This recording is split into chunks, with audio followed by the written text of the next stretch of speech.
gentlemen, boys and girls, welcome back to another rousing rendition of the BREADren podcast. And this is an episode of Just a Slice.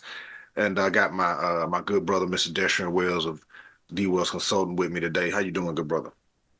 Good, fam. How you feeling, bro? I'm blessed and just glad to have another conversation. Shout out to our other two illustrious co-hosts, Dr. Ajamu Loving, PhD CFP of Loving on Money and You and Loving Consulting LLC, and Miss Alicia Brandon of HBCUPets.com. Make sure you get some for all your pets and pet lovers.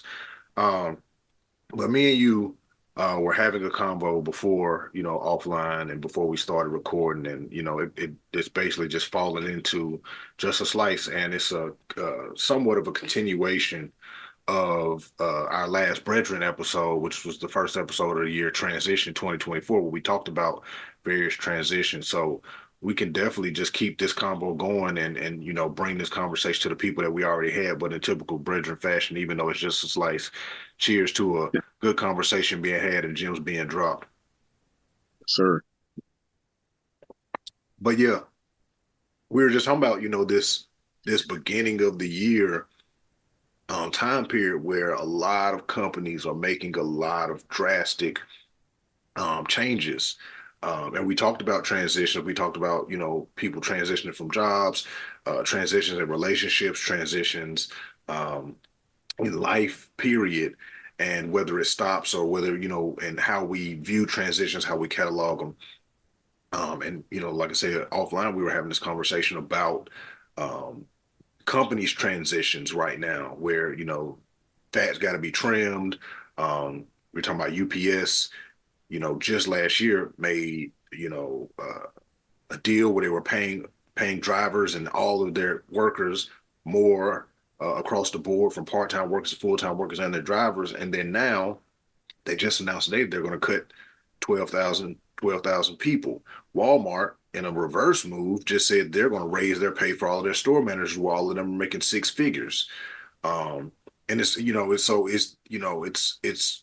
different scenarios on different sides of the ball that we're seeing around different industries and different fields, where what looks like happens over here, another company is doing just the exact opposite.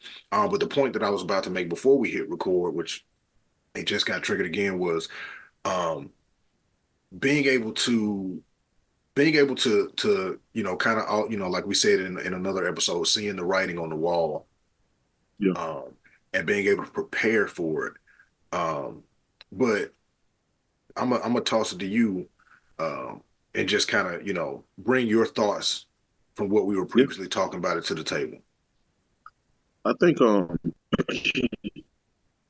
I think we're probably in more unprecedented times than we like to admit. I mean, I just think that you look at the past 3, 4 years, it doesn't feel as bad because things have been so bad, if that makes sense. You've had a pandemic, you've had you know, political unrest, social chaos. It's hard to go it's hard to go lower, honestly. But when you really taking a true evaluation of it, I'll offer just a few things for context. When was the last time you got a raise, right? And that's a rhetorical question. But every time you go to the store, you're realizing that there's a raise in there. Eggs, chicken, everything you buy costs an astronomical number relative to what it was just a few years ago. And we're so conditioned for that. And we found a way to, to live in that new norm. But now that's coming to the balance sheets of these corporations. And they offer no forgiveness for making business decisions as it relates to headcount, full time employees, and what have you. And so what you're seeing is an adjustment period. And the market probably already knew that this was coming. They kind of priced that in. You see stocks fluctuate or whatever, but it's becoming a very real thing where now it's going to be impacting households. So you talked a little bit about FedEx. From a banking standpoint, my previous organization went through a global restructuring.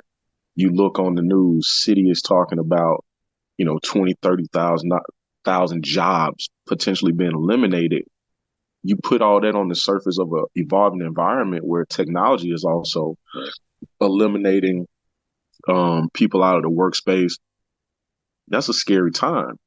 And so when you talk about seeing the writing on the wall, it's really about continuing to equip yourself with those sets of what I would guess we call those transferable skills, where you need to be a chameleon and you need to probably be more generalized than specialized in some ways, where you can do a litany of things because people are just being priced out, man. And it doesn't mean that you're inadequate or you're insufficient. This is a really a new normal, man. And for anybody that might be in the job market, if you're looking, if you've been impacted in the workspace, like this is where your network and your ability to call in favors really is gonna ring true, because unless you know someone, it is very difficult to cut through that noise. Go look at some of these applications. You'll see if the job has just been posted, you might see there's a little square that tells you how many applicants have applied for that job. Because these organizations are doing these restructuring, a lot of these jobs, internal people are competing for. So you're seeing 1,000 applicants, you're seeing 2,000 applicants. It's hard to cut through that much noise. And so before it comes to your front door, start talking to your people now. Let them know, hey, I may need a safe place to land. What is the outlook for your business or your industry? We were talking a little bit about retail earlier, and obviously we know that that's the really the most impacted space, because that's your everyday laborer. That's the person that you're having hand to hand exchange with when you go into a store or a barista or whatever. And we may take it for granted, but that human element and that those relationships is important. And it's just like going to Walmart or Target. You go to self checkout, and that's fine. But just having that person on the other end sometimes to offer a hand or an assist goes a long way. And if you really being honest about it, start looking around. This has been happening year after year after year. It just hasn't been talked about. But now it's right in our face, because this is probably about as bad as it's been since like 2008, bro. You you bring up three things for me. Um, the first thing was my original thought, which I forgot, so I'm coming back to it. Um, Yeah, was it's a question for you, so I'll hold it to the end. I'll hold it last. Um, but you brought up the raise thing, and it brought it. I've talked we've talked about this before, and it may have been on previous episodes too. Especially with this previous well, I think it was 2021 to 2022 or 2022 to 2023, where the inflation rate hit 8%. Now, yeah, most of us are used to getting what they call a cost of living raise. yeah, And the thing about it is, typically and historically, most companies are going to hand you out between 3 and 4% because inflation was typically 3 to 4%. But for a while, it's been more than that, and yet the cost of living, so to speak, increase or raise was still sitting at 3 to 4% when inflation was hitting 8%, which now puts everyone at a deficit yeah. without even knowing, because in our minds we're like, oh, I got a raise. But it's like No, you your didn't. raise was supposed to keep up with inflation. And for years, if it was 6% one year and you only got 3%, you're 3% behind. Now the next year when they give 8% is inflation and they give you a 4% raise, you're four behind. So now you're four Right. plus three. Now you're 7% behind without even factually knowing it. But then we see things, and I think a lot of us sometimes don't connect that dot. We like, I got a raise, so it's good. But then now we go to the grocery store and a pack of wings is $11, Right. and we like, hold on, the raise ain't raise. like That somebody math, say that math the ain't, math that ain't math math. ain't math. Right. Math ain't math, and the dog ain't gonna hunt. Um, Well, but you got to think about it like this too, AJ. What you just described is working class and middle class people face all the time is that compound interest, the power of compounding interest is not working for you, it's actually working against you. Correct. So if inflation is piling on, things are more expensive. You're seeing retail inflation as well. When you talk about the math not mathing, when we really get down into the science of how interest works, you are facing a snowball. Like the the snow is accumulating and it's just getting Yeah. bigger and bigger and bigger. And this snowball of things are coming at you. And so you're probably going to see where people are carrying more debt than they typically would. I guarantee you the average credit score is probably lower this year than it was maybe last year or what have you.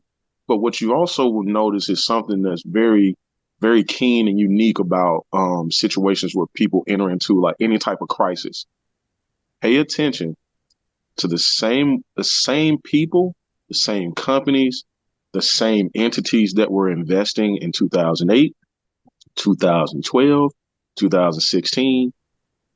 Those people are in prime position to invest, go out and buy, and they're going to make more than we lose. And that's the preparation, right? That's the preparation of it. This was likely going to have to happen at some point again with the markets being what they were. And so if you go back and you think about some of the episodes that we had when we were talking about what does it look like to plan for the future, generational wealth and things of that nature, this is actually when you get it created. And so I would encourage people, even though, yeah, it's not a great environment. This is the environment that you have to learn to navigate because in bad times, opportunities are going to show up and be more profound. When things are great, everybody just kind of rides that wave. Now you're going to start seeing like like what do they say? Summer bodies are made in the winter, right? And so this is when generational type things tend to happen is out of some form of crisis. Most definitely.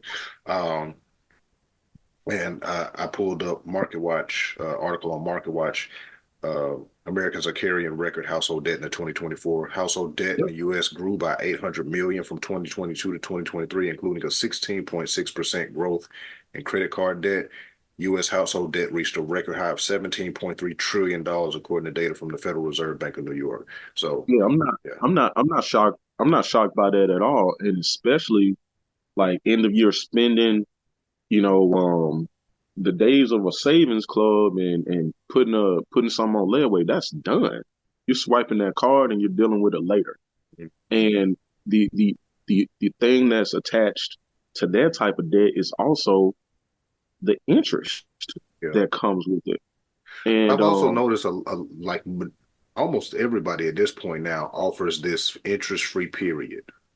yeah, And they've done the numbers. They already know yeah, 80, 90% of people aren't going to catch it within that because they probably take comfort in the fact of, oh, I got this much time to handle it without it. But here's something that I wanted out this the question that I wanted to ask you to kind of jump back to the beginning of the conversation where we was talking about job transitions and what we're kind of seeing across the landscape. Um, is do we think that this or how much do we think part of this is when the pandemic happened and this kind of adjustment happened across industries where, now we have to put more money into IT and telecommunications to be able to do all of this virtual and hybrid and all of this stuff. So maybe we increased our uh, IT department, and then we hired on a bunch of mhm, virtual salespeople and hybrid salespeople to get out, and then we also hired you know a bunch of digital marketers from our traditional marketers. Like, how much do we think this is attributed to maybe a little bit of over hiring during this COVID and post COVID, or is this just something that these companies kind of avoided or were able to, float? And then now it's really hitting where it's like, oh, okay.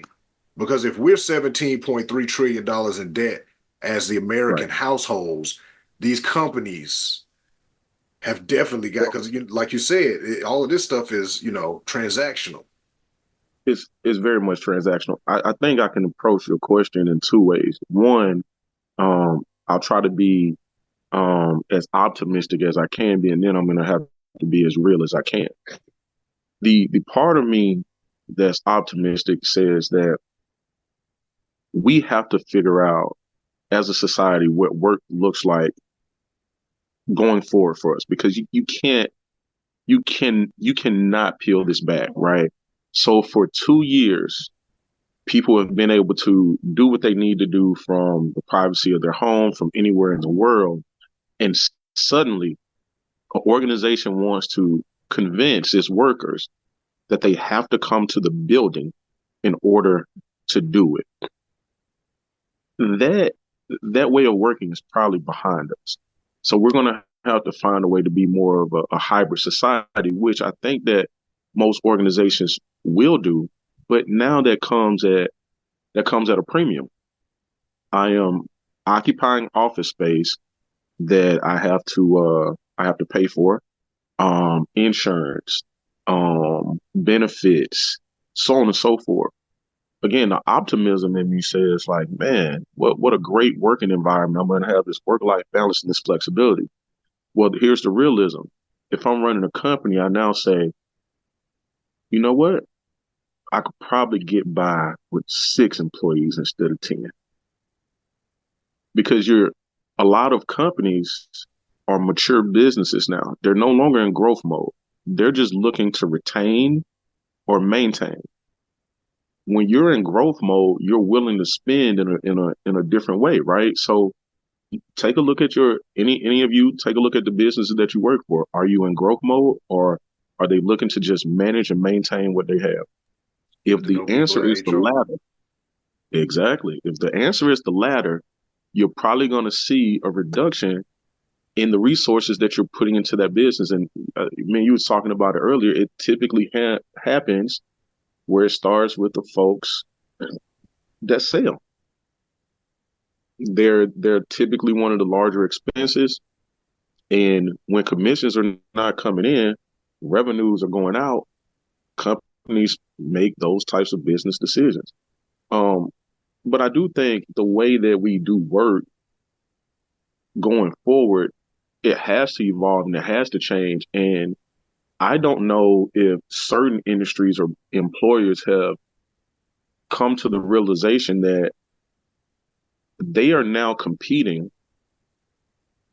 It's no longer just oh, if you're in banking, you're in banking, or if you are a teacher, or you're this. Everyone can do so many different things now, and the opportunities are abound. These companies are having to compete just to get you to want to come in. So I want you to understand that there's a voluntary element to these numbers as well, where people are saying, I'm willing to take on more debt. I'm willing to take more risk. I'm willing to bet on myself. I'm not going back to that office or I'm not willing to do this type of work. And I think is a pretty pivotal point in our society because again, you start talking about open AI, chat GPT, all these things. The world is the world is changing really quickly. Like look at your boy Elon. You see how he's moving and the things that he's trying to do. So I think the combination of the freedom that the pandemic gave people from a work standpoint, even though you were you were stuck in your house, the freedom to work from anywhere. Work at your own pace. You can't make people yeah, you can't make people unsee that, right? And Right. it's going to be very difficult to convince a 22-year-old that just graduated from MIT that they need to be in the office 5 days a week. That's not happening. Yeah. And and obviously there is a trickle domino effect to this where, okay, Oh, for sure. now we got a bunch of hybrid positions, so we don't need this office space. And Exactly. so now real estate or takes its turn. or if Commercial or if real estate, I should say. facts, or follow this. If I'm gonna quote unquote allow you to work from home, most people that work from home, they don't. I guess I shouldn't generalize, but I'm not seeing friends be like, oh, I'm working from home. Let me just take my hour lunch. They're working through lunch. They're on their computer 8, 9 o'clock at night. The productivity that you're getting from one person that otherwise would have had a 2 hour commute in traffic, you got access to them all day. And I think it puts organizations in a situation to say, wow, if I can get Destrian is twice as productive at home as he is coming to the office, now I can fire somebody. And I don't think that was factored into the freedom aspect that we so greatly enjoy. It's the fact that because you're so much more productive, they don't need as many of us as they once did. But the flip side to that too is now you made way to it, especially with the societal transition of how things have progressed to a point. They told us a while back, hey, we are running out of coins. And and that was when they were first starting to put chips in credit cards and debit cards. Now, remember I told you when we went over to Europe, uh, they were already doing the chip. And they were like, oh yeah, we've been doing the chip for 5 years prior.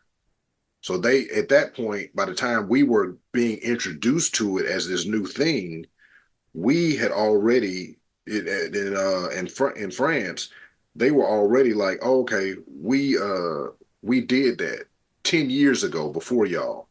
So, but now we've transitioned to this I almost think cashless society. Like here in America, we've almost gotten to a cashless place to where you can tap anything on you at this point and pay for something. You can tap your hand, your face, your phone, your card, yeah. anything, your watch too. If you got a smartwatch, you can tap your watch and pay for stuff. So you're going completely digital, completely cashless, and you got the self checkout. You got hybrid sales positions, and even especially in terms of retail, where it's like, okay, I don't even need a person to do any of this. So now the thought becomes, okay, if there's no human element to any of this anymore, then what do we do? And that's on some futuristic conspiracy theory adjacent, like, okay, well, if all of these jobs are going to get eliminated, then what do we actually do then?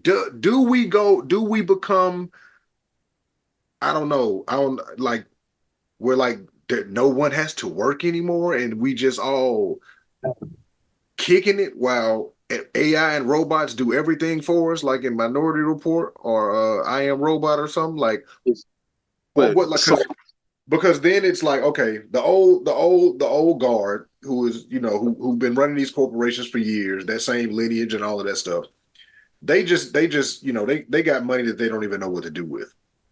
That's one thing we do know for sure. Elon and all of them cats came up on trillions, oh lost yeah, like half of it, and still was the richest still people. good. Yeah. Arnold, that's over LVMH, just surpassed Elon Musk as the richest man in the world again. There's like four of them that just keep edging each other out. Meanwhile, he also, I think, just named his son a CEO. So boom, that's bread. And you got more money than you know what to do with. You're spreading it around very small, and the average person is working to make money to afford everything. But if we're getting to this place where everybody's just debt driven, which we've been that way for a while, everything is debt driven. I forgot how much money we owe China as a nation. China, That's wild. China is out here bankrolling everything across Africa, across the world. Um, then what is the societal transition now? Where it's okay, what do we do? What do we do next? Because that's where I want people around me to think. Where is this headed? So that So it's not this, you know, no, chaotic no, possibility. I follow you, but so that's kind of like that's like the age old question. It's like, okay, so what's next?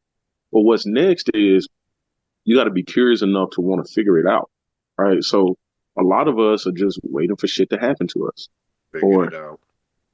you got to be curious enough to want to figure it out. And so I think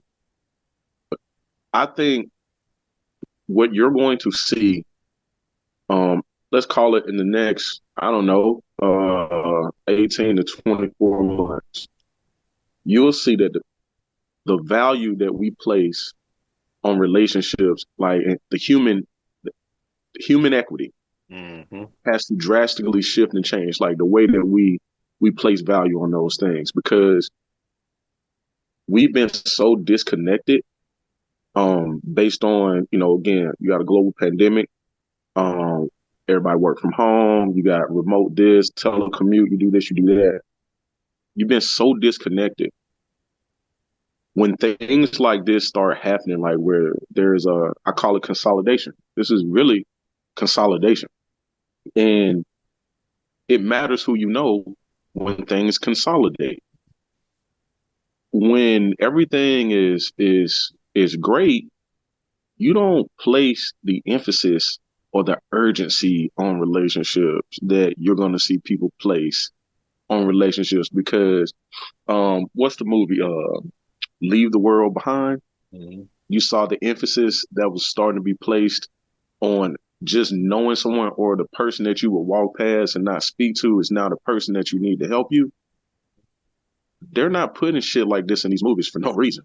And the world as we know it has to change and it has to evolve. But are you curious enough to want to figure, you do you want to be one of the people that are going to figure out what happens next? Because if you're not, it just happens to you. So when jokingly we talk about Elon Musk all the time, but he started trying to figure out what was next a long time ago. And as crazy as some of the shit is that he says or he does, he's going to be one of the people that are making those decisions for you. So are you curious enough to want to figure it out? Because if not, nah, you don't have to worry about nothing.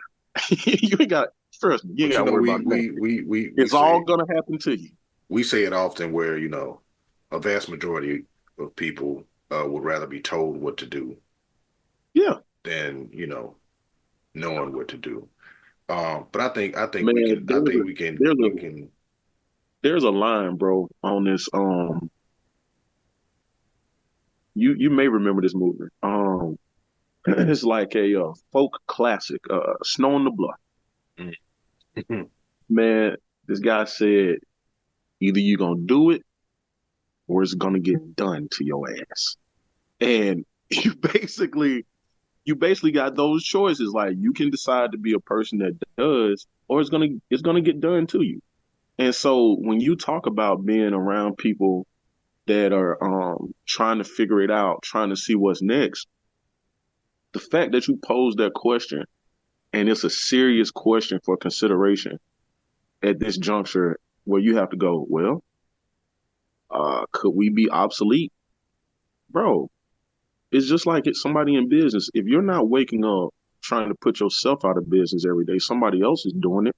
They're getting up to come for your ass every day. And I think for us as a culture, as a society, like if you're not thinking, how can you not be obsolete? At some point, that complacency come knocks on your door, and you find out real quick how it can happen. The way that conversations and things line up in our lives, my life, your life, be blowing my mind sometimes. Thank you for this conversation, bro. I figured out Oh, what this ultimately became. It ultimately became whether, you know, dystopia versus utopia. Whereas hmm, which way do we want to go? Or which way, individually do you want to go? And then figure out the ways and things that you do to make sure that it may not, you may not think that it is a global effect, but it truly is. Like I was having a conversation. Matter of fact, I had a conversation the previous episode of Cocktail Convos with Bentley, and we were talking about this global impact, um, where we don't think on an individual level, a lot of us sometimes may think that we don't have a big impact, And a lot of times, especially in our community, we don't see what impact we make because we may minimize it. And then once that person is gone, then we see the impact that it made. And we talked about transitions where something is there's a void created by a transition, and you don't sometimes recognize the impact of that thing until obviously it transitions away. So the question that I pose and we pose to everybody that made it thus far is dystopia or utopia, which way and which direction do you want to head? But we appreciate y'all for taking this little trip with us on Just a Slice. Like I said at the beginning, shout out to our co-host, Dr. John Love and PhD CFP, and Miss Alicia Brandon of HBCUPets.com. Go get you and the pets and the pet lovers some. Um, Brother DJ, thank you once again for hopping on here with me, having this conversation. This is long overdue. Honestly, I'll just go ahead and throw that in there too. That this is the first time that it's just me and you just on here chopping it up because you never did a cocktail combo for yourself. Doc did. And you're the only person who hadn't done an episode of Just a Slice. So congratulations on your first episode of Just a Slice, making it. But appreciate this beautiful conversation, man. Sure, bro. It's definitely got my wheels turning, and we'll continue this conversation offline. And y'all definitely continue the conversation with us too. Make sure to follow us on all our social media at BREADren Pod. That's spelled BREADREN, like bread, because we always talking about bread and we always getting bread. Follow us at BREADren Podcast Series on Facebook and at BREADren Pod on Instagram. And we always tell you that we love you and there's nothing you can do about it. Peace.